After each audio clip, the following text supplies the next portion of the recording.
दोस्तों, इससे पहले वाली वीडियो में मैंने आपको बताया था कि मैं कैसे हस्तमैथुन की आदत में फंस चुका था और वीर्यनाश किया करता था। अगर आपने वो वीडियो नहीं देखा तो पहले उसे देख लीजिए।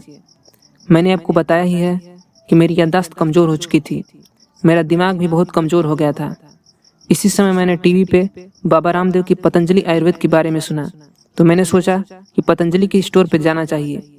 जब मैं वहाँ गया तो स्टोर पे एक वैद्य थे। मैंने उनसे अपनी परेशानी बताई तो उन्होंने नब्ज देखकर मुझे दवाई लिख दी। मैं दुकान पे दवा लेकर घर चला आया। उन्होंने मेरे लिए जो दवा लिखी थी उसे मैं यहाँ शेयर कर रहा हूँ।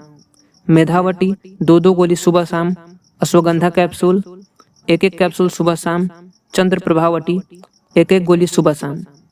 मैंने इन दवाइयों को 1 महीने तक लगातार खाया और महीने के लास्ट तक मुझे लगभग 50% आराम मिल चुका था। मेरी याददाश्त अब काफ़ी अच्छी हो चुकी थी, मेरी पढ़ाई अब ठीक से होने लगी थी, लेकिन शरीर का दुबलापन, कमजोरी, इन सब में कोई खास आराम नहीं मिला था। मैंने वैद्य से मिलकर 3-4 महीने तक दवा खाई, लेकिन शरीर की कमजोरी में कोई आराम नहीं मिला। मुझे हमेशा थकान रहती थी, आलस रहता था, शरीर का उत्साह पता नहीं कहाँ चला गया था। उतनी दवाई खाने के बाद भी मुझे आराम इसलिए नहीं मिल रहा था क्योंकि वीर्यनाश किसी न किसी तरह से हो ही जाता था। मुझे स्वप्न दोष लगभग रोज ही होने लगा था। इसी बीच मुझे किसी काम के लिए मध्य प्रदेश जाना पड़ गया। मध्य प्रदेश के छतरपुर जिले में सड़क के किनारे ही मेरे चाचा की चाय की दुकान थी। मुझे वहीं पर रुकना था। जब मैं वहां पहुंचा तो 1-2 दिन तक तो आराम किया, फिर दुकान के काम पे लग गया। दुकान पे मैं और मेरे चाचा ही रहते थे। दुकान का सारा काम चाचा ही देखते थे। मैं उनका हाथ बटा दिया करता था। दुकान पर हमें दिन भर काम करना पड़ता था। फिर शाम को मैं 10 बजे चाचा के साथ ही सो जाता था और सुबह में 4 बजे उठ जाता था।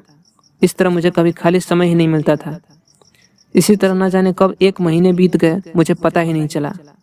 इन 1 महीने में मुझे कभी भी गंदे ख्याल नहीं आया, एक बार भी स्वप्न दोष नहीं हुआ।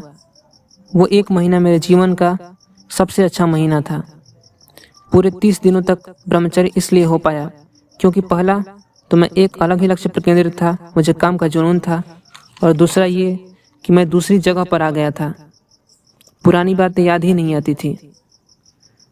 तो यही मैं आपके लिए भी कहना चाहता हूँ कि या तो रहने की जगह बदल लो कुछ समय के लिए, या फिर किसी लक्ष्य के लिए खुद को समर्पित कर दो और खुद को इतना खपा दो कि गंदा सोचने के लिए समय ही ना मिले।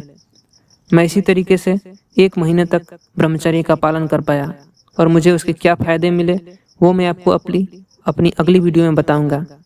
लेकिन उसके पहले आप संकल्प लीजिए कि आप इस वीडियो को 5 लोगों के साथ शेयर जरूर करेंगे ताकि उनकी भी जिंदगी में बदलाव आ सके।